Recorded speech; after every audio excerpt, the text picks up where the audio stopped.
নবী মুহাম্মদ রাসূলুল্লাহ সাল্লাল্লাহু আলাইহি ওয়াসাল্লাম মসজিদের মিম্বারের প্রথম ধাপে যখন পা রাখলেন তখন তিনি পড়লেন আমিন। দ্বিতীয় স্টেপে যখন পা রাখলেন পড়লেন আমিন। ৩ নম্বর স্টেপে যখন পা রাখলেন পড়লেন আমিন। সাহাবা আজমাইনগণ প্রশ্ন করলেন, ইয়া রাসূলুল্লাহ, ৩ বার আমিন কেন পড়লেন? কিছুই তো বুঝলাম না।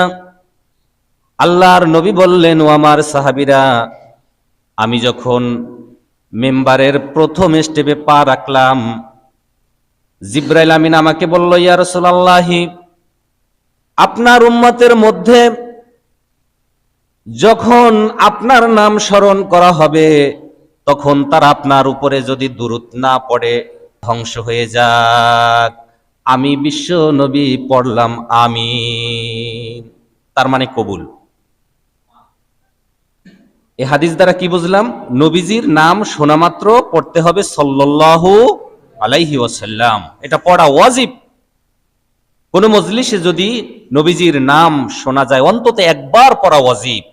এরপরে আপনি যতবার পড়বেন ততবার আপনার আমল নামায় সওয়াব দেবেন কে?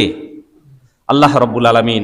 এক শ্রেণীর ফেরেশতারা তারা পৃথিবীর প্রান্ত থেকে প্রান্তরে এভাবে দৌড়াদৌড়ি করে, ছুটাছুটি করে, কে কখন নবীজির উপরে দুরূদ পাঠ করে তখন সেই দুরূদ নিয়ে স্বয়ং মুহাম্মদ রাসূলুল্লাহ সাল্লাল্লাহু আলাইহি ওয়াসাল্লামের রওজা মোবারকে পৌঁছায় দেয়। সুবহানাল্লাহ।